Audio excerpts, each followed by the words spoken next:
Greetings, this is Ty Brown and welcome to Athletic Director U. We're here at the 2024 PacNet Conference. I am joined by Phil Wang. Phil is the Senior Associate Athletics Director for External Affairs at UC Irvine. Greetings, Phil. Thanks for joining us. Thanks for having me. So, Phil, 18 years. Yeah. UC Irvine, right? Right. Been there for a while. Irvine is one of those schools where, from the outside looking in, you're like, man, the college athletics is crazy. And you got the range of resources is crazy. And Yeah. But you start thinking about, okay, so a school that exists in the resources they have and tries to make the best that they have, like, can't they make that work? But then they're still competing for student athletes. So, you got to make it look attractive to the student athlete. And then you got to make sure, especially in Southern California, you get the people in the city. Like, there's a whole bunch of things you have to consider. So talk to me a little bit about the mindset at a UC Irvine, 18 years in terms of what you're trying to accomplish and what have you. So things move a little slowly. I actually started my career at UCLA. So I've seen collegiate athletics at the highest level. Coming to UC Irvine, trying to build that kind of tradition and history similar to UCLA. UC Irvine's a younger school, so it's still relatively new to the D1 kind of phase, but we've had a lot of successes already.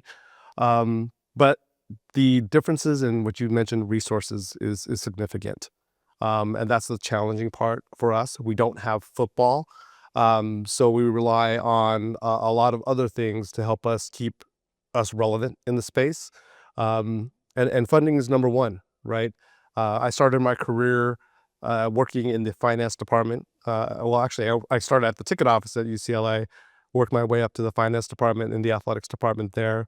Was hired as the Associate Athletic Director for Business and Finance at UC Irvine, so their CFO, and quickly realized, though, that we had to make some budget cuts.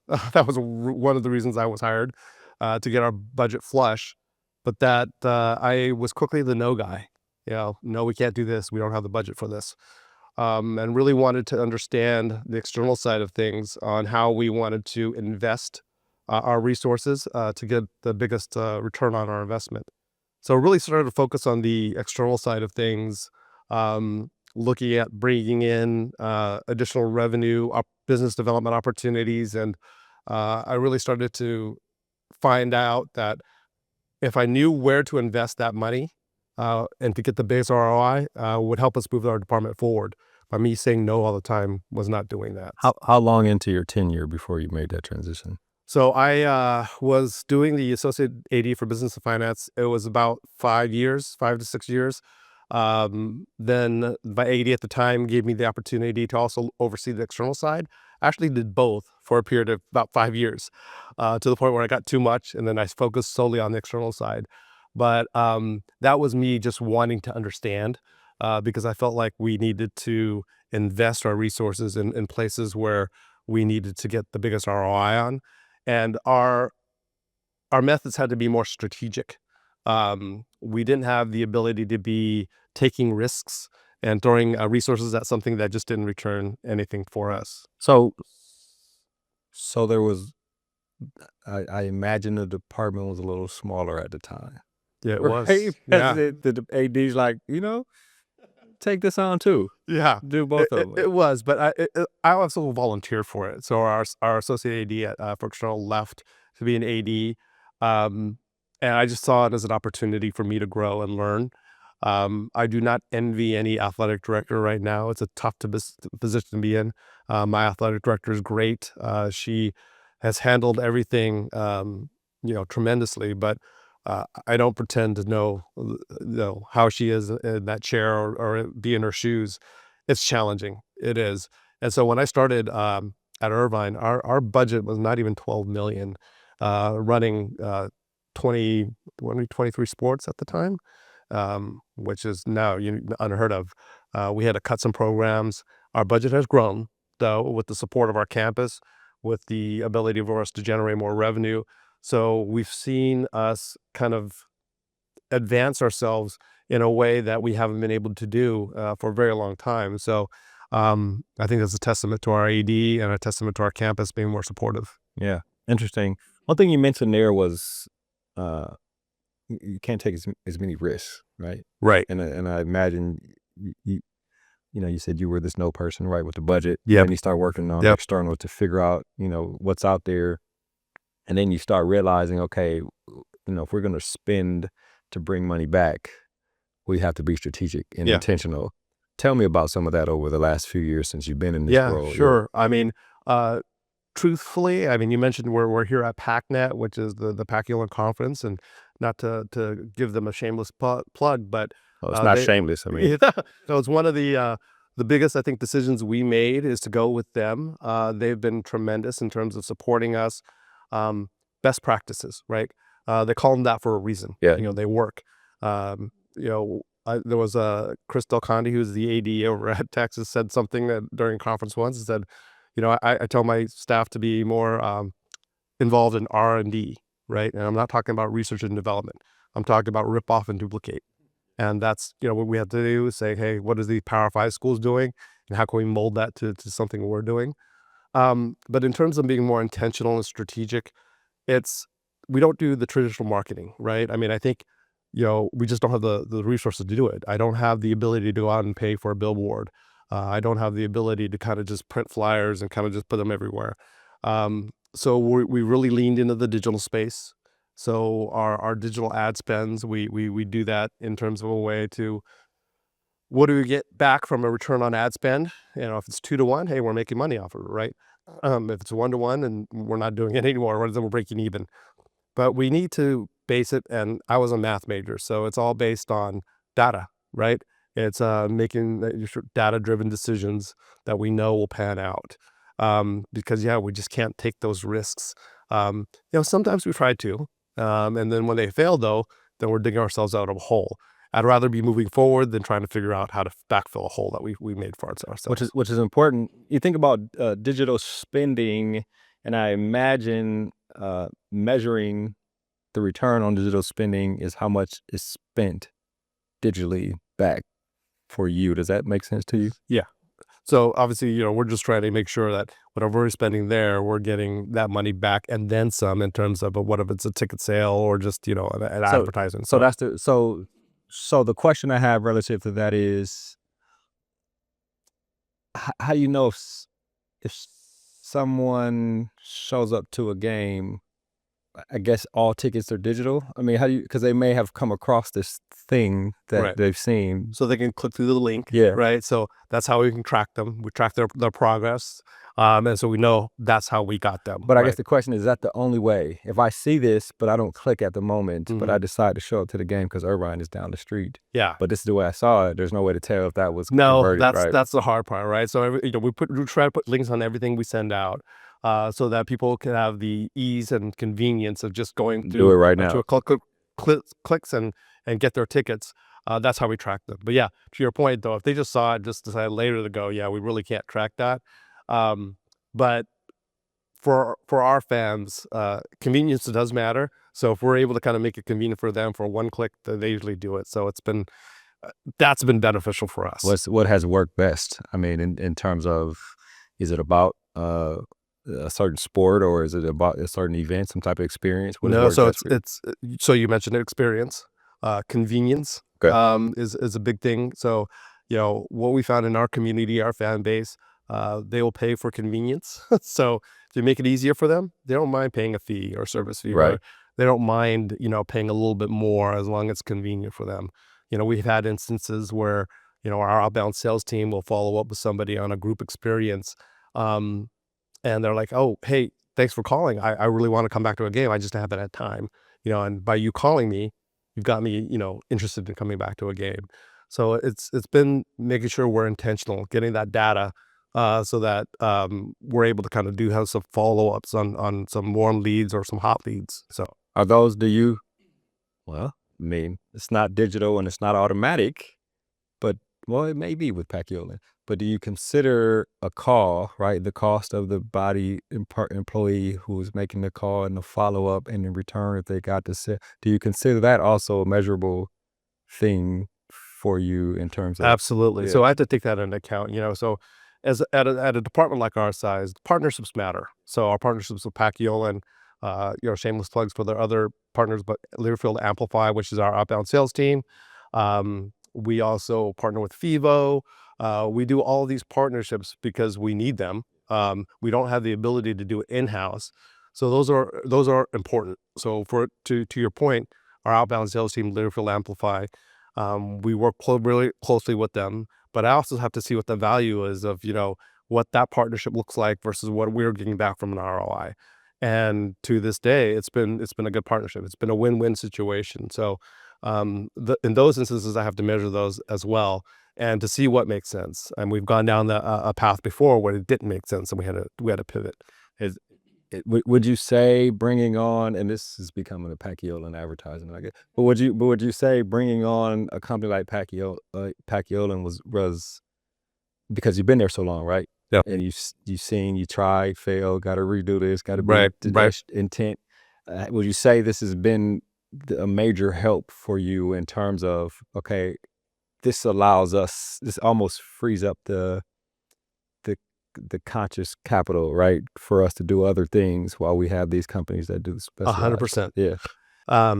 Marketing automation, all the other things that we've talked about, the partnerships that we've had through Paciolan, which started it all, has really transformed our department for the better. It's allowed some of our staff too to say, hey, we've got these systems in place that we can utilize these tools, right? You have to have a toolbox.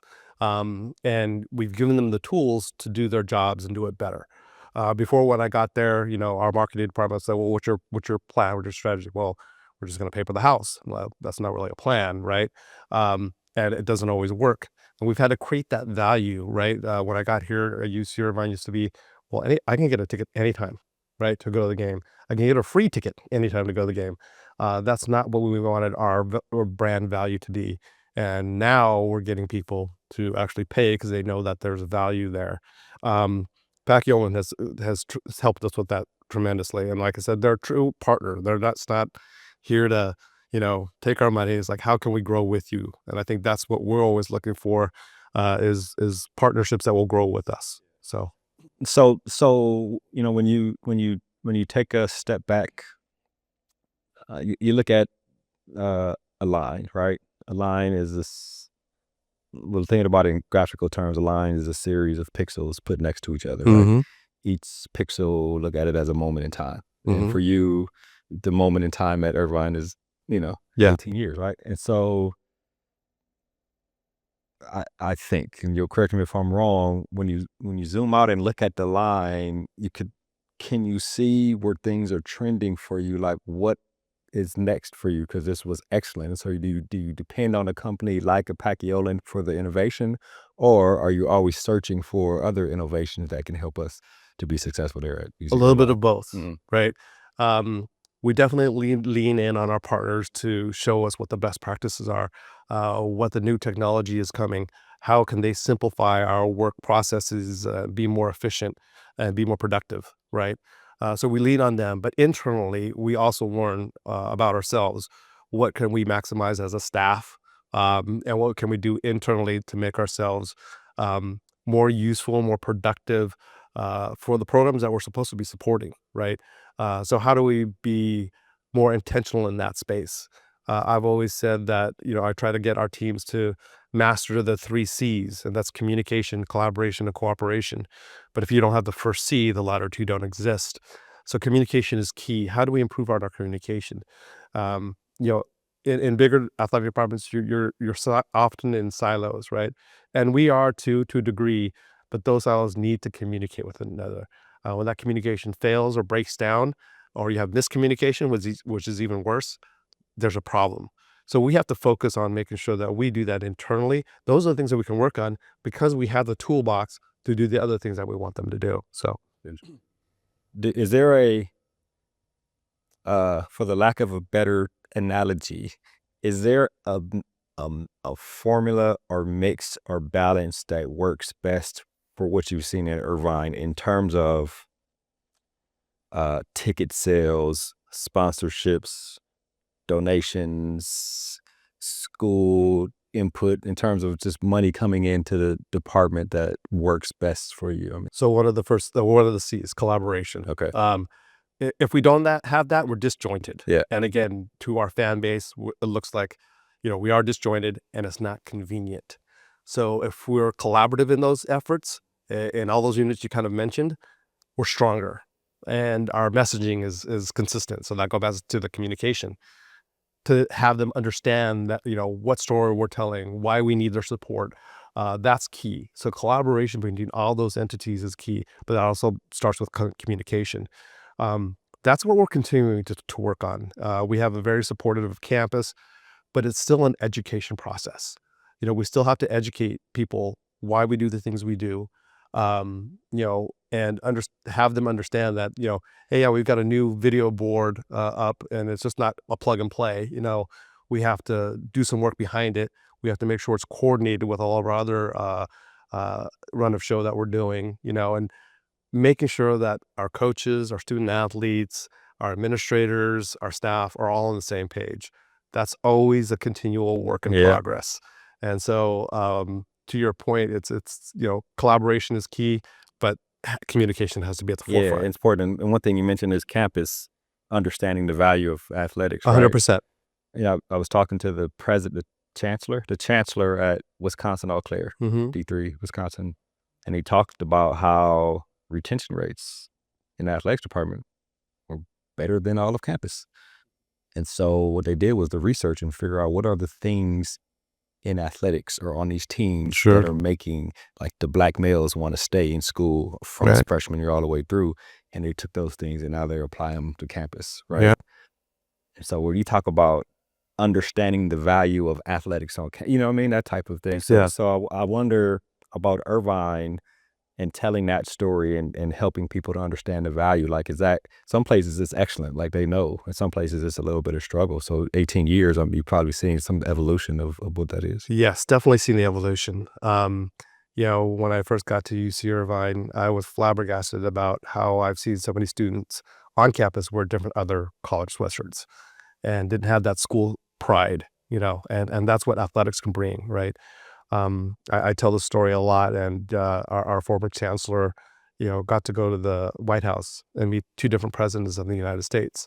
With all due respect to our really great academic units, it wasn't because of that. It was Yeah. because of athletics. That's why they call us the front porch, right?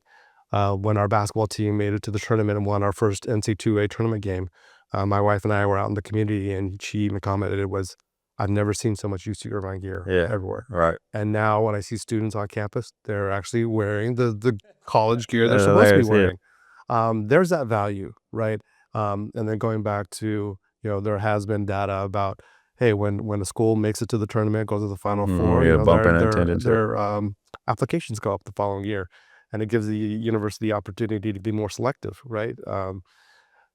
We're getting to that point. We're not there yet. I don't believe we're there yet. I think we have some work to do on that, but we're slowly getting there. And I think that the community is starting to see our value. But like I said, we're not there yet. Not there yet. Yeah. I mean, that's important. It's a constant struggle. Yeah. Right? And especially like what Chancellor Schmidt talked about, just having that research to show like, hey, we can do this on campus. We can probably solve some of the issues that people are having. Yeah, absolutely. I mean, our charge on our campus, and the pillar that we sit in on the mission statement, is engagement, right? So engagement with our campus constituents, our external constituents, promoting that school and community pride in the institution that has a big footprint in our community. That's what our charge is, and that's what we feel like we need to focus on. That's the mission of our external team, but it's just not the external team. It has to be the whole staff of the Everybody. department, the whole university. Student athletes telling the story. Student athletes as everybody. well. They're Right. our biggest spokesperson. I always say too, they're our biggest marketers, right? Yeah. They're out there telling about their programs. So, it takes a village, and it's the challenging part is making sure we're all on the same page. One thing what I know about UC Irvine athletics director there, she is involved in a lot, right? She is. And I've seen this at other campuses. The AD, when you have somebody influential like that, the campus wants you on a lot of committees, whether it be hiring committees or decisions about whatever, Right, and these right. types of things. I wonder in that type of setup, the staff around her has to keep her informed for decisions that need to be made and those types of things. Tell me a little bit about that in terms of your role when you talk about external and bringing in revenue. Yeah, absolutely. Our athletic director now, Paula Smith, she's awesome. She came up from the kind of academics compliance side. So it's my job to really inform her of what we're doing on the external side, how we're achieving the campus's mission of engagement. And for an AD, I think it's important to have a very strong senior staff, senior leadership team to keep her involved or keep them involved, because they can't be everywhere at once. And sometimes the devil is in the details, right? It's our job to make sure that we're informing her of those potential issues, bring it to light, but also making sure that we're rectifying it and we're resolving it so she doesn't have to deal with it. Right. She knows when I'm bringing something up to her, it's something that she should think about, right? I try not to bring anything else up to her that she doesn't need to know, but sometimes it's an FYI. You don't need to do anything. I got this, but just in case. Yeah, I don't want to surprise you too. But we talk frequently, and I Yeah. think that goes back to my comment about communication. Communication, yeah. Even there, we meet every week, but I pretty much talk to her every day about something. So I think it's important to have that with your athletic director, because they can't be in every place at once, and it's really hard for them. Last question here. You mentioned one of the biggest things you saw other institutions doing that you could emulate there at Irvine was getting a partnership with a company like a Paciolan. Yeah. Outside of that, have you implemented anything that you saw someone else doing, whether it be a competitor or somebody not competing with, that you felt like this would be good at Irvine and it has paid off for you? Well, to be honest, it was, starting with Paciolan, Yeah. because we had an in-house system literally printing tickets Really? out of a computer. And we weren't data capturing any data. We weren't doing anything. We were just literally just Send it out. raffle tickets, right? Here's a ticket, go in. Oh, wow. My experience at UCLA, so seeing that, and UCLA is a different model. They have a centralized ticket office. So learning from that and saying, hey, what we need to do, understanding that the data that we capture is important for not only the athletics department, but the arts, to go back and market to their constituents, was something that, very basic, that I took away from it. Yeah. Everything that we've implemented, whether it's digital marketing, outbound sales, is I've seen at other places and said, hey, that might work at our place. But it has to be, can it work? And how does the model, we might have to tweak the model a little bit for us to make it work there. So there's not one thing that, anything specific that we've taken. We've taken a lot of things, right? Yeah. We were at this conference. We talked to a lot of people. I was at a dinner the other night, and sparked my curiosity. Like, oh, you guys are doing that? That's pretty interesting. I think I'm going to try to take that back and see how I can implement that back on our campus. So we've taken a lot of different pieces and said, okay, that works at that school. Maybe we should try it. Yeah, try it which I think is excellent. Well, Phil, this has been a great conversation. I really appreciate you joining us here on Athletic Director. Yeah, appreciate your time. Thank you. Yes, Thank you for having me. That was Phil Wang. Phil is the Senior Associate Athletics Director for External Affairs at UC Irvine. And of course, I am Ty Brown with Athletic Director U. And keep in mind, the role of a leader is to create and maintain an environment that people want to be a part of.